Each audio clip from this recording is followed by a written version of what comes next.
Laws in gain! What if we told you that one of the funniest westerns ever made was also one of the strangest movies in Hollywood history? Blazing Saddles was not just comedy gold, it was wild, risky, and full of chaos behind the scenes. From fart jokes that made history to real accidents that almost stopped filming. Let's take a look at 20 completely unbelievable facts about Blazing Saddles. In one of the funniest and most random twists in the film, the Native Americans actually speak Yiddish. Mel Brooks played the chief himself and decided to use the Jewish language as a personal inside joke.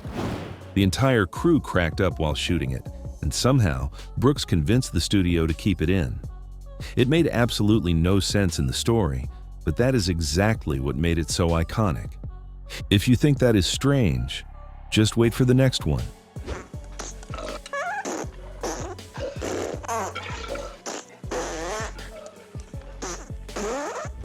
The famous campfire scene changed movie history.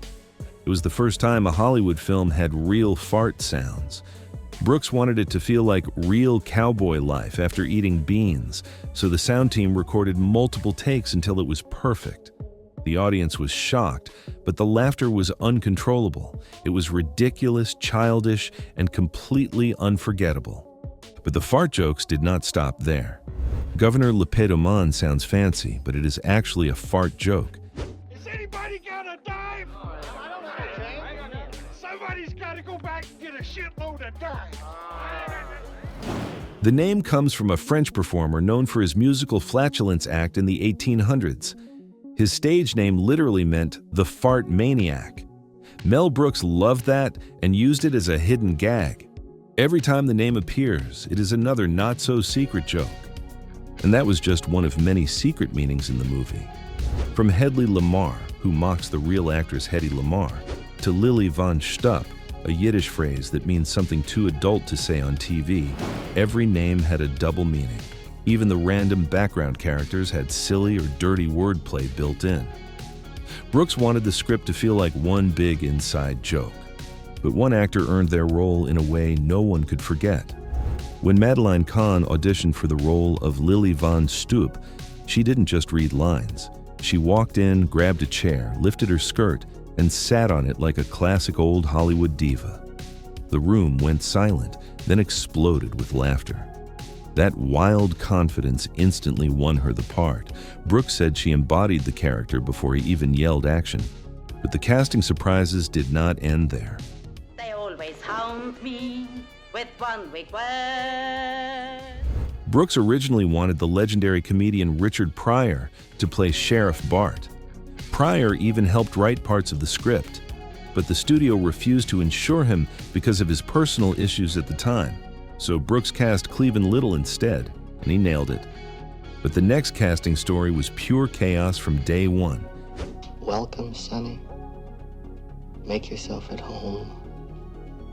Marry my daughter. You've got to remember that these are just simple farmers. Actor Gig Young was originally cast as the Waco Kid, but on the very first day of filming, he collapsed from alcohol withdrawal. The crew panicked, and Brooks had to call Gene Wilder to take over. Wilder showed up, read the script once, and said yes. He joined immediately and gave one of the funniest performances in movie history. But not everyone was laughing on set, especially Brooks himself. Brooks hated using racial slurs in the dialogue and wanted to remove them. But Richard Pryor and Cleveland Little convinced him to keep them in because they made the satire stronger. They told him, "If we're going to make fun of racism, we have to show it." Brooks agreed, and that decision became one of the boldest creative choices in comedy history. The studio, though, was not as fearless. Warner Brothers executives were nervous about the movie. They thought it went too far. They begged Brooks to delete dozens of lines and change the ending. Brooks refused. In the end, he only cut one small joke during a love scene that he felt might have been too much. Everything else stayed. He said, "If we lose the shock, we lose the fun." But not all the movie's weirdness came from writing. They never had no kind of trouble. That dusty western town was not built for Blazing Saddles. It was actually reused from another movie, Westworld, which had been filmed just a year earlier. The crew simply repainted the buildings, changed the signs, and called it Rock Ridge. It was a creative shortcut that ended up giving both movies the same cowboy charm. But what happened on those sets was even funnier. If you look closely, you'll notice that Sheriff Bart is wearing his badge before he even gets the job. It's a tiny mistake, but fans love it. Some say it was a goof, others think it was a deliberate joke. Either way, it fits perfectly with the film's anything goes energy. And that chaos was not just limited to the characters. In the governor's office scenes, furniture literally moves between shots. Lamps disappear, chairs switch sides, even paintings flip positions. No one knows if it was a lazy edit or an intentional gag. But once you notice it, you can't unsee it.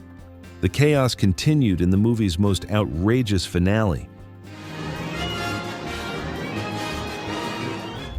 During the huge brawl at the end of the movie, where everything spills out of the western set and into the studio lot, a real person accidentally walked through the shot.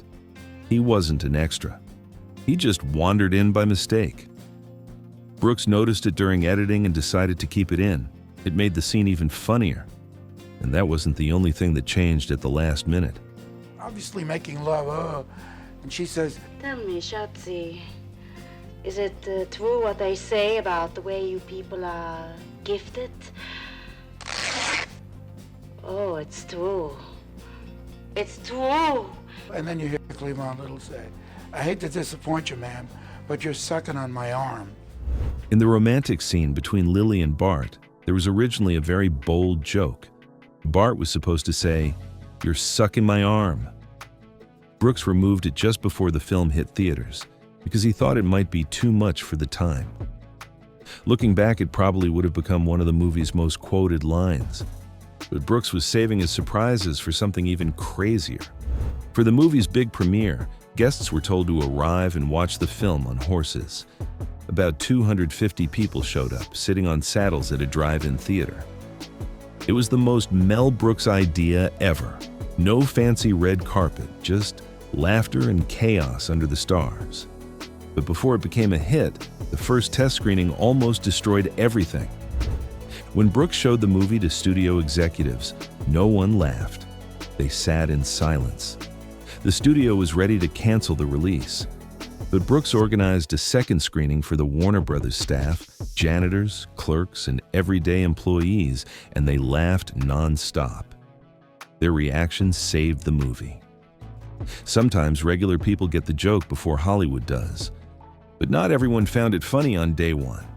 On the first day of shooting, Brooks got so nervous that he actually threw up. He joked later that he threw up green. The crew thought it was food poisoning, but he said it was nerves. Everyone teased him about it afterward.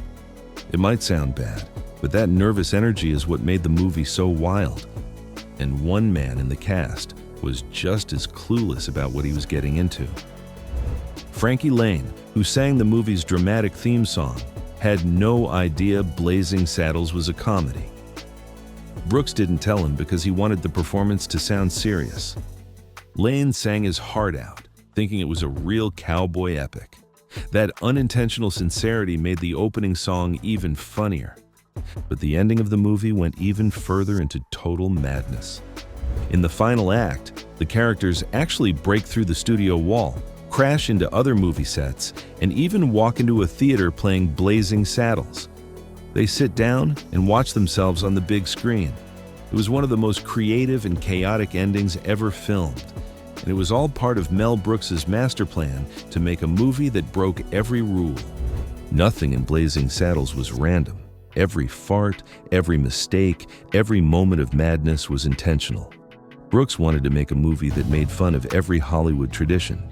He wanted to destroy every rule and still make people laugh until they cried.